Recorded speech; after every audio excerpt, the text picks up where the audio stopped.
GB में तो एक इशू चल रहा है और कश्मीर में भी बहरहाल जो एक इशू है वहाँ पर हुकूमत ने मुज़ाकरात की कोशिश की। क्या पीपल्स पार्टी सेंट्रल और पीपल्स पार्टी आज़ाद जम्मू कश्मीर, जहाँ आपके प्राइम मिनिस्टर हैं, क्या आपका जो मौक़िफ़ है इसमें कुछ अलहदा है या आप लोग एक ही पेज पर हैं दोनों? सबसे पहली बात तो आपने जीबी से स्टार्ट लिया और उसके बाद आप कश्मीर पर चले गए। तो जीबी का जहाँ तक सिस्टम है अभी उसके इलेक्शन जो हैं वो फाइनल नहीं हुई है। अगर अभी आप जीबी की वेबसाइट पे भी जाएंगे तो वहाँ के इलेक्शन कमीशन ने जो है रिज़ल्ट जो हैं अपनी वेबसाइट के ऊपर अभी तक डाले नहीं है। नंबर एक, अभी तक के जो रिज़ल्ट्स उनके आए हैं उसके लिहाज से पाकिस्तान पीपल्स पार्टी जो है उसके पास 15 हैं, पीएमएल के पास 9 सीटें हैं, आईपीपी में जो लोग गए हैं और 2 सीटें उनको जो रिज़र्व की मिली हैं उनके पास 6 हैं। इस तरीके से जो है एक जो है एमडब्ल्यूएम के पास है, 2 जो हैं इंडिपेंडेंट, इस तरीके से। अब वहाँ पे पीटीआई बैक्ड इंडिपेंडेंट है वो 2 का मैंने आपको जिक्र कहा। हाँ। अब इसमें थोड़ी सी बात ये है कि जो सिलसिला सूरत हाल है यकीनी तौर पे जहाँ तक जीबी का जो निज़ाम है वो थोड़ा मुख्तलिफ है, लेकिन पाकिस्तान के जो फ़ैसले हैं, हमारी जो प्रेसिडेंट्स हैं, वो उनके ऊपर जो है यकीनन उसका जो है इतलाक़ होता है। तो वहाँ पे बात जो बात आगे जो है तक़वियत पकड़ेगी वो ये वाली होगी कि आपको याद होगा कि 12 जुलाई 2024 में एक फ़ैसला आया था पीटीआई के हवाले से, रिज़र्व सीट्स के हवाले से, फिर सुप्रीम कोर्ट का उसके बाद एक फ़ैसला आ गया। उस लिहाज से वो सिलसिला आगे आ सकता है कि अगर पीटीआई को रिज़र्व सीट्स नहीं मिल सकती थी 2 मिनट के लिए तो आईपीपी जिसने 1 सीट नहीं जीती उसको सीटें कैसी मिल सकती हैं। हाँ। एक तो ये इशू है। उसके अलावा मैं आपको बताऊँ कि वहाँ के चूँकि 33 सीट्स बनती हैं, 24 जो हैं वो सीट हैं जनरल सीट हैं, 6 जो हैं उसके बाद जो हैं मुख्तस सीट हैं, 3 जो हैं टेक्नोक्रेट्स की हैं, 33 बनती हैं। और इलेक्शन के लिए आपको जो है आपको 17 जो है 17 की आपको ज़रूरत है, 17 सीटों की सिंपल मेजॉरिटी के लिए। अब सिलसिला ये है कि अब एक सपोज़ कर लेते हैं, हम उसके ऊपर सपोज़ चलते हैं कि पीपल पार्टी के पास 15 हैं, नून के पास जिस तरीके से मैंने कहा 6 हैं, आईपीपी के पास जो हैं उनके पास जो है नून के पास 9 हैं और आईपीपी के पास 6 हैं, 15 हो गई। तो हम दोनों के पास 15 हो गई। 2 तो हैं, वो तो मैं समझता हूँ कि हमारे शफकत अवान साहब जो हैं इनको जिन लोगों ने सपोर्ट किया, जिनको इन्होंने किया उनकी है, एक एमडब्ल्यूएम की है। जी। तो भाई अदरवाइज भी देखें, अगर हम दोनों मिसाल के तौर पे आईपीपी अगर जो है वो जो रिज़र्व सीट वाली बात मैंने की है वो 2 सीट जो हैं उनको भी अगर आप मैं कहता हूँ उनको दे दें मिसाल के तौर पे, तो फिर भी 15-15 पे हम खड़े हुए हैं। तो ये एक बड़ा वहाँ की हुकूमत एक तअत्तल का शिकार होगी, क्योंकि आपको उस इलेक्शन के लिए कम अज़ कम 17 सीटें आपको चाहिए। तो मैं समझता हूँ हुकूमत तो फिर नहीं बनती है। लेकिन इसमें जनाब प्राइम मिनिस्टर ऑफ पाकिस्तान ने जो बड़ी फराग दिली का मुजाहरा किया, क्योंकि प्रिंसिपल असूल ये है कि वो अगर प्रिंसिपल रखा जाए कि हमने इनको यहाँ पे पाकिस्तान में जो है जो सूरत हाल थी, सबसे बड़ी जो पार्टी थी वो तो पीटीआई थी, लेकिन हम जो है नून के साथ खड़े हुए, हमने सपोर्ट किया, हम हुकूमत में नहीं बैठे लेकिन हमने इत्तेहाद किया। तो इसी मैं समझता हूँ कि इसका मुजाहरा करते हुए बड़ी मेहरबानी की। शहबाज शरीफ साहब ने बिलावल साहब को मुबारकबाद भी दी और उन्होंने जो कैंपेन चलाई उसको भी उन्होंने अप्रिशिएट किया। और उसके बाद इसहाक डार साहब जो हैं उन्होंने भी बिलावल साहब को मुबारक दी। और उसमें तय ये सुनने में जो बातें आई हैं वो ये है कि हम मिलकर जो है गवर्नमेंट बनाएंगे और गवर्नर जो है पीएमएल-एन का होगा और लीडर ऑफ अपोजिशन जो होगा विद द स्टेटस ऑफ जो है फेडरल जो मिनिस्टर है वो जो है पीएमएल-एन का होगा, लेकिन वो बैठेंगे अपोजिशन में। ये सूरत हाल जीबी की है। उसके बाद आपका जो दूसरा बहुत मेरा जवाब लंबा होगा क्योंकि आपने पूरे पाकिस्तान की पॉलिटिक्स डाल दी। उसके बाद कश्मीर वाला अगले हिस्से में आ जाते हैं तफसीली तौर पर, क्योंकि वो बिल्कुल एक अलहदा टॉपिक है। डॉक्टर साहब आप बताएं, अभी ये जो सूरत हाल है ऐसी ही है।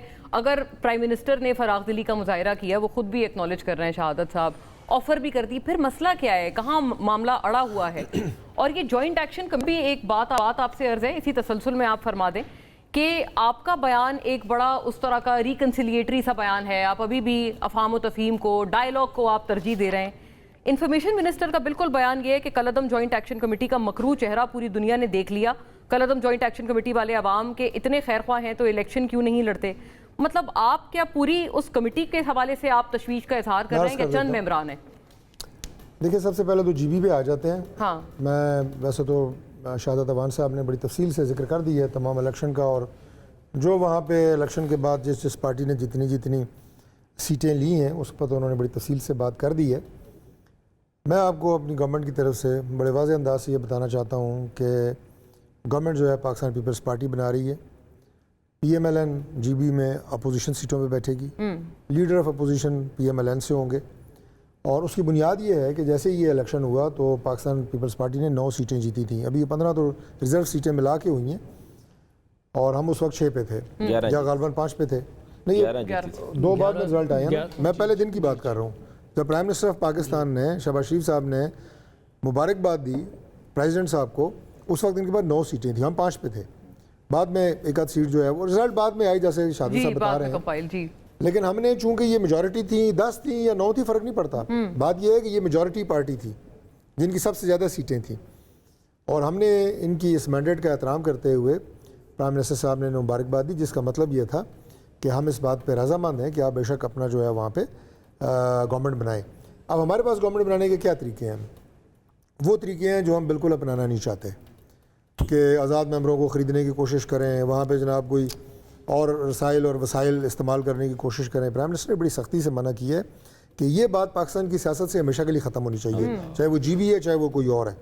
लिहाजा हम इस गेम में बिल्कुल नहीं पड़ेंगे कि हम कोई वहाँ पे ऐसी बात करें कि जो कि सियासी उसूलों के मुनाफी हो।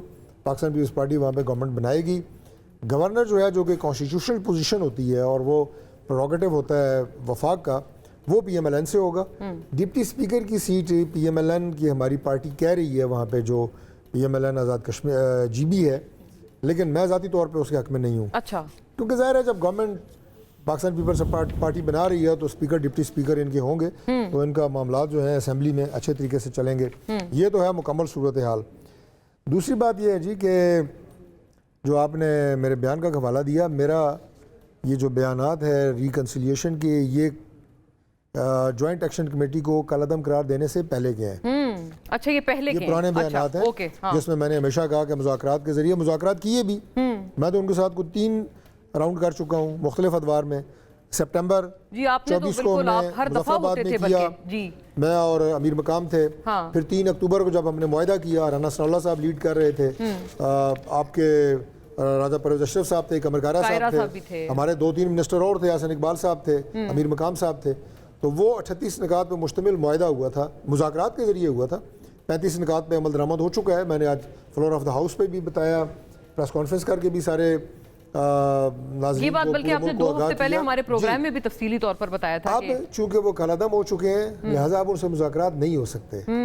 अब एक तंजीम जब कलअदम हो चुकी है तो फिर आप उससे बात कर ही नहीं सकते, उससे कोई बात नहीं हो रही। अब एक ही रास्ता है कि वो तशद्दुद का रास्ता ख़त्म करें।